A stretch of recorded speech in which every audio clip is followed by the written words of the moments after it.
인터뷰. 모두를 위한, 모두를 향한, 모두의 궁금증 훅 인터뷰. 더불어민주당 우상호 비대위가 출범했습니다. 첫 회의를 열었습니다. 2달 뒤 전당대회까지 민주당의 혁신, 쇄신 이뤄낼 수 있을까요? 민주당이 다시 민심을 얻기 위해서 가장 주력해야 할 점은 뭘까요? 짚어보겠습니다. 최재성 전 정무수석 모셨습니다. 안녕하세요. 안녕하세요. 네. 윤석열 대통령 취임 한 달 맞았습니다. 어떻게 보십니까? 일단 국민들께서 네. 불안한 지지, 네. 지지를 하긴 하는데 네. 불안한. 네. 당연히 뭐 역대 이 정권 초기에 최저 지지율이. 그러니까요. 지지율이 더 안 올라가고 조금 또 하향세예요. 이거 참 이런 경우는 없었어요. 그래서 그 40여 프로의 지지도 불안한 지지. 예. 왜냐하면 대통령 취임 후에 네. 지금까지 국민들께 의미 있는 어떤 행보 또 정책 내용들을 제시를 하질 못하고 예. 뭐 용산 집무실 출근 넣는 거, 네. 뭐 김건희 씨 논란, 먹방 뭐 이런 걸로 일관하고 이제 검사 그렇죠. 인사. 자기 측근 검사들만 너무 인사에 그러다 등용한다 이런 보니까 얘기 허니문 나옵니다. 기간이니까 국민들이 바로 이렇게 반대의 깃발로 이렇게 모이기는 어려워도 네. 지지는 그나마 반토막도 안 되는 지지는 하는데 이것도 불안한 지지. 네. 그래서 제가 보기에는 여기서 일대 전환점을 네. 윤석열 정부가 만들질 못하면 네. 아마 두 가지 특색이 정권 내내 나타날 겁니다. 두 가지란요. 첫 번째는 과거에는 어느 대통령이든 정권 초기 예. 얘는 막 70% 네. 막 이런 80% 지지율 막 90% 그런데 80% 갔죠. 지금 이제 50% 미만 아니에요? 네. 이 저지지율이 고착화되고 예. 그다음에 가장 빨리 30%의 이 지지율대로 진입하는 정권. 네. 그래서 과거 패턴을 그냥 무너뜨릴 것 같아요. 이렇게 계속하면. 그래요. 저는 그렇게 생각이 됩니다. 네. 왜냐하면 그 포인트가 없어요. 네. 국민들이 지지하고 힘을 주고 잘하라고 응원하고 네. 잘했다고 박수 칠 만한 포인트와 가능성이 현재까지는 없기 때문에 네. 일대 전환점을 만들어내지 못하면은 네. 저지지율과 가장 빠른 30%대 진입하는 네. 그런 정부가 될 가능성이 큽니다. 자, 문재인 정부의 핵심이었고 문재인 정부 청와대 정무수석을 했습니다. 자, 이 터닝 포인트를 만들어내지 못하면 계속해서 이게 이렇게 저지지율로 갈 거라고 했는데 터닝 포인트를 만들 계기가 좀 있어야 될 것 같은데 좀 하나 가르쳐 주십시오. 이렇게 훈수해 주십시오. 우선 대통령의 생각과 인식이 네. 바뀌어야죠. 인식이 바뀌어야 된다. 뭐냐면 국민들 입장에서는 국민들을 위한 대통령이 돼야 되는데 네. 지금까지는 전혀 그런 것을 보여주질 못했거든요. 근데 실질적으로 대통령의 인사라든가 생각 자체가 네. 굉장히 협착돼 있거든요. 네. 그래서 그 생각을 바꾸지 않으면 이건 정권 내내 그런 방식으로 국정 운영을 할 수밖에 없기 때문에 우선 대통령의 생각과 방식을 바꿔야 되죠. 평생을 검사로 살아왔고요. 검사 윤석열 스타일로 여기까지 와서 이 스타일을 좀 바꾸려고 생각하지 않는 것 같습니다. 그리고 국민의힘이나 다른 데에서도 조언을 직언을 하는 사람도 그렇게 많지 않아 보이고요. 직언을 못하는 것처럼 보입니다. 왜냐하면 사실 대통령이라는 자리는 그야말로 대통령의 권한이라는 측면에서는 칼자루가 있는 것 같지만 네.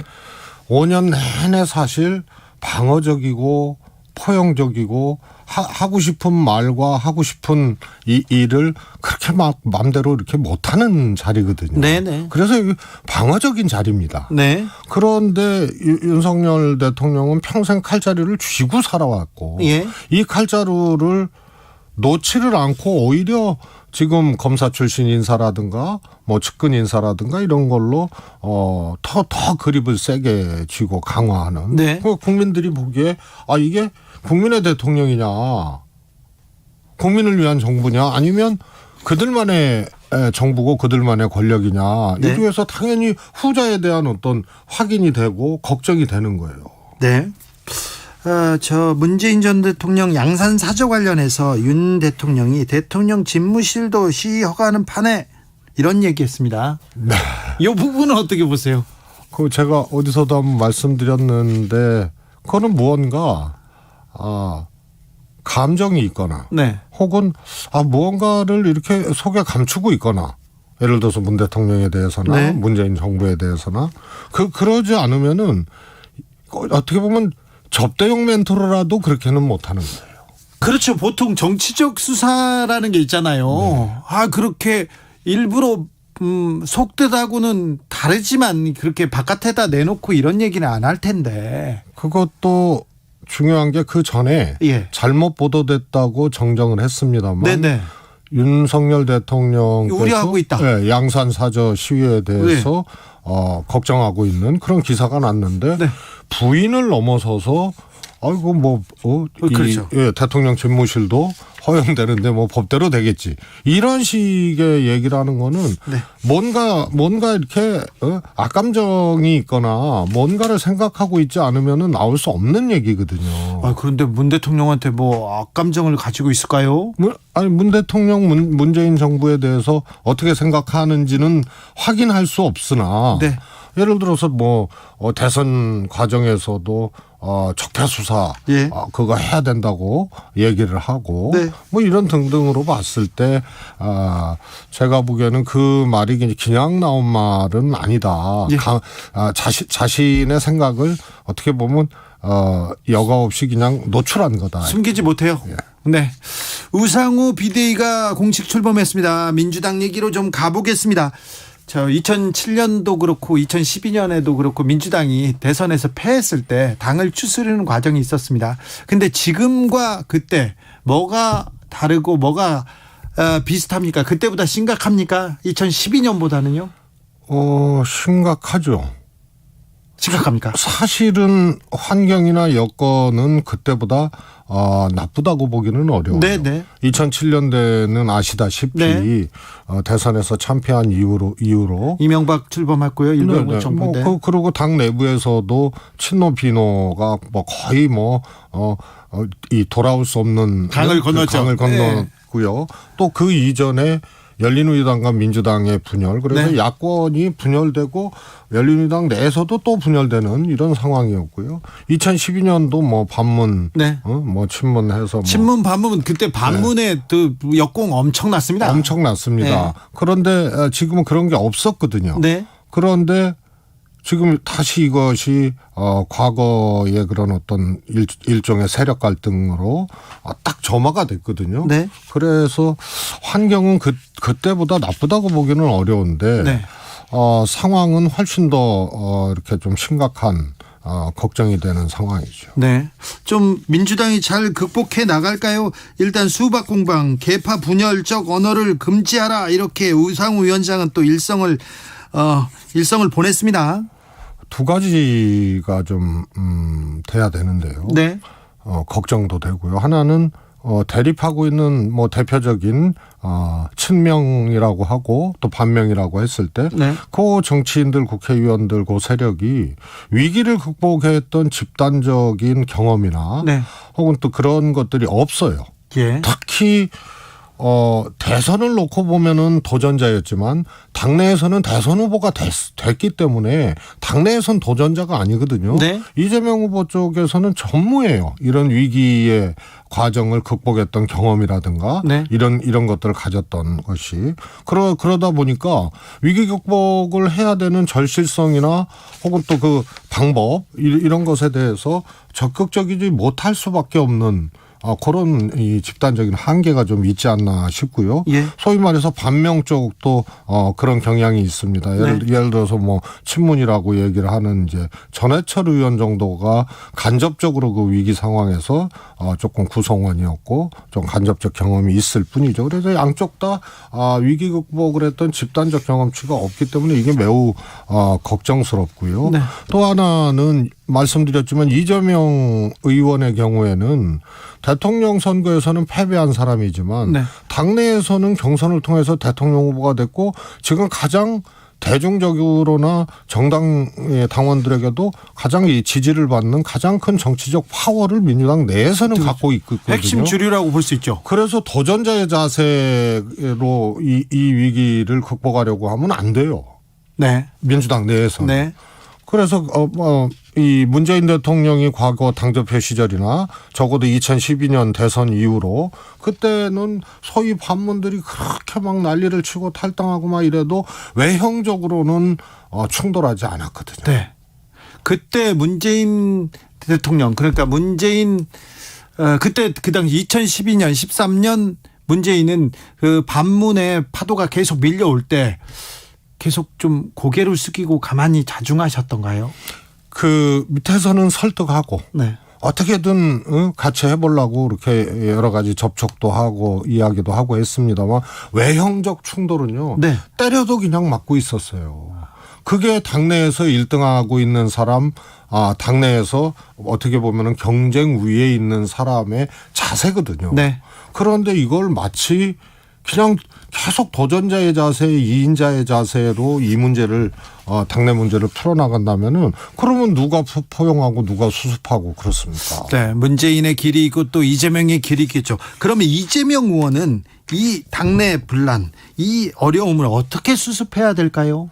저는 뭐 말씀을 드렸습니다마는 일단 이 패배자의 언어와 태도라는 게 있거든요. 예. 그런데 그거를 뭐 새로운 방식으로 여겨질 수도 있겠지만은 일거에 없고 바로 개혁을에 출마를 했어요. 네. 이때부터 굉장히 이재명 그 후보의 뭐라 그럴까요? 이 정치적인 어떤 전망, 또 지금 문제를 해결하는 이재명 후보의 입장 이런 것이 많이 이렇게 꼬이게 되는 그런 상황이 됐기 때문에 네. 굉장히 어렵습니다. 그래서 지금 상황에서는 특히 이재명 의원 쪽에 함께하고 있는 의원들이나 정치인들이 조금 더 충돌적이거나 혹은 또 자극적이거나 이런 모습보다는 문제 해결을 할 수 있는 그런 자세로 네.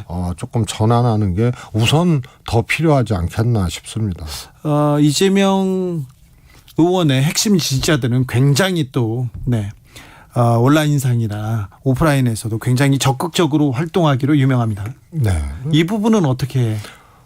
원래 민주당이나 뭐 이 소위 말해서 이제 대선 후보가 된 분은 네. 그렇지 않은 분보다 훨씬 더 많은 팬덤과 네. 또 활동력을 가진 그런 지지자들을 갖게 돼 있어요. 문재인 대통령도 그랬고요. 그렇죠. 그래서 그것이 뭐 나쁘다고 볼 수는 없죠. 네. 그러나 그것에 의존해서 이것을 풀어나가는 이런 자세는 저는 바람직하지 않다고 봅니다. 예.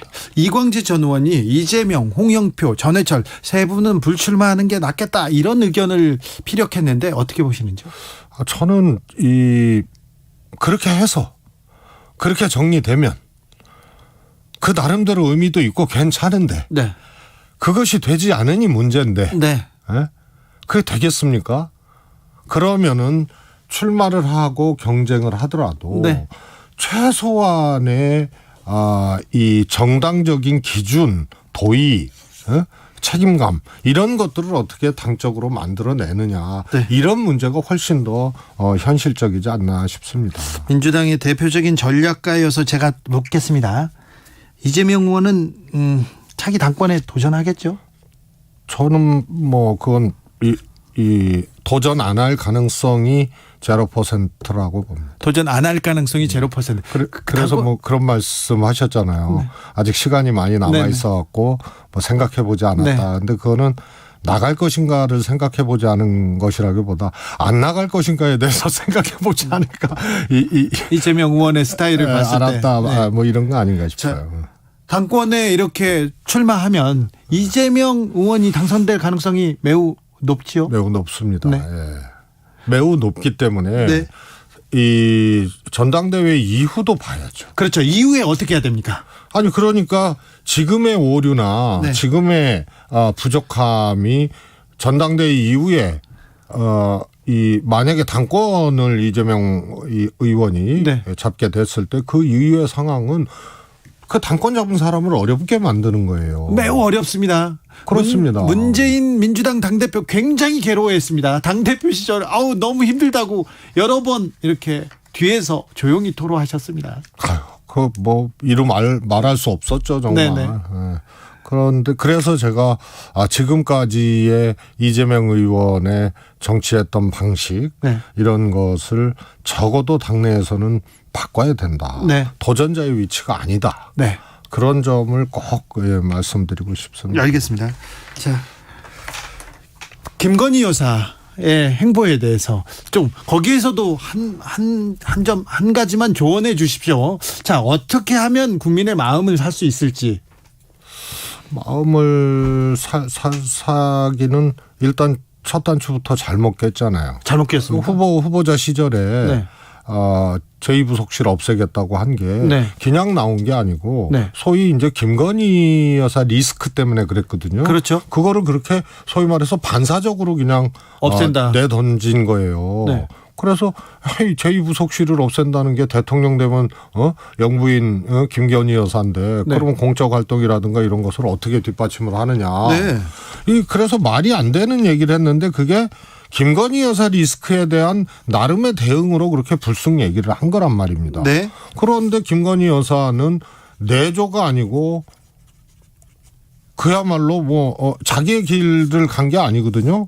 그러니까 전시업을 계속 한다든가 이런 게 아니고요. 네. 그야말로 영부인의 길을 지금 가고 있어요. 예, 영부인이죠. 네.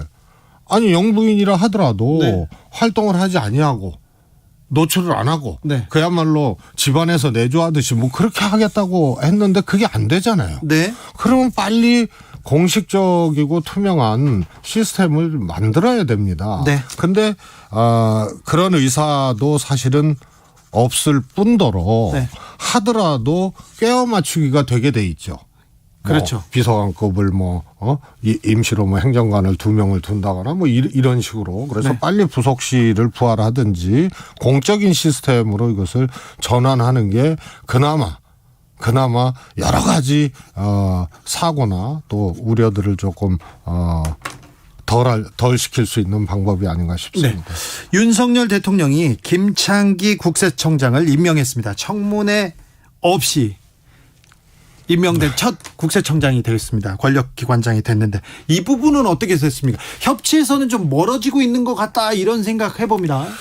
윤석열 대통령은 여의도 정치를 안 하는 게 아니고요. 네. 여의도 문법과 다르게 하겠다 이런 것이 아니고 정치 자체를 인정하지 않는 것 같아요. 정치 자체를. 예, 정치 그냥 안 하는 겁니다. 네. 대통령의 정치가 있거든요. 예. 그래서 제가 보기엔 지금까지 윤석열 대통령은 정치 자체를 그냥 눌러버리고 없애버렸어요. 진짜 중요한 결심, 진짜 중요한 정책, 그런 정치적 언어는 던지지 않고 빵집에 가고 점심시간에 밥을 먹고요. 그다음에 영화관 가고 이러면서 민생 행보를 한다고 하는데 대통령의 언어, 대통령의 말은 지금 찾기가 어렵습니다. 찾기 어렵고요. 예를 들어서 대통령이 정치를 안 한다는 얘기는요. 네. 우선은 입법기관에 대해서 네. 어떻게 보면은 조금 무시를 한다거나 이렇게 니들 마음대로 법 만드는 거 나는 위헌적이다 얘기 나옵니다. 그러니까 이제 국세청장 문제도 사실은 조금 기다려줄 수 있는 문제고 네. 하는데 국회 사정이나 일정을 기화로 그렇게 해버린 거고요. 그 다음에 얘기하는 이제 인사 같은 경우도 사실 그런 거고요. 네. 그 다음에 이제 검수완박 합의된 것이 파기됐잖아요. 예. 그 국회의장 네네. 중재로 그것도 사실 대통령의 흔적이 보이거든요. 네. 그래서 이런 것들이 아예 그냥 정치를 안 하겠다는 얘기 같아요. 대통령이 정치를 안 하면 뭐 합니까? 지금 정치를 안 됐죠. 하고 있잖아요. 아, 그래요? 정치를 그냥 누르고 있는 거잖아요. 피해가거나 누르고 있거나. 그래서 새로운 방식으로 하겠다. 네. 새로운 문법으로 하겠다가 아니고 그냥 없는 거예요. 그래서 윤석열 대통령에게는 정치가 제가 보기엔 보이지가 않아요. 아, 그래요. 예를 들어서 지금 또 하나 있죠. 그 민들레. 예. 민들레도 청와대 정무수석 있잖아요. 네. 그리고 대통령도 정당인이거든요. 그렇죠. 그래서 각 정당마다 당과 대통령과의 관계라는 당원 규정이 있을 거예요. 민주당은 있습니다. 예. 그래서 뭐 대통령과 이 당과의 관계라는 규정이 있는데 그래서 당인으로서의 대통령이고 정당의 이름으로 집권한 거거든요. 그렇죠. 그런데 민들레 소위 말해서 윤핵관이 관련된 네. 민들레 그다음에 권성동 원내대표가 그걸 또 문제 제기를 했고 예. 장제원이 빠지면서 일단락이 되는 것 같지만 아무튼 민들레는 출범을 하게 되는 거거든요. 예. 이 사이에서 정치가 안 보여요. 대통령의 정치가 있어야죠. 정무수석도 있고. 네. 왜냐하면 여당 소속 대통령이 뒤에서 몰래 조용히 하지 않을까요? 안 했기 때문에 저는 그런 일이 나타났다고 보고요. 예. 그런 이제 정무적 정치적인 역할을 했는데도 그런 일이 나타났으면은 그거는 벌써 레임덕도 아니고 네. 정말로 우스운 일이죠. 알겠습니다. 대통령이 정치를 안 하고 있다. 이 부분에 대해서는 좀 더 다시 한번 들어봐야 되겠습니다. 곧 모시겠습니다. 지금까지 최재성 전 청와대 정무수석이었습니다. 감사합니다. 감사합니다.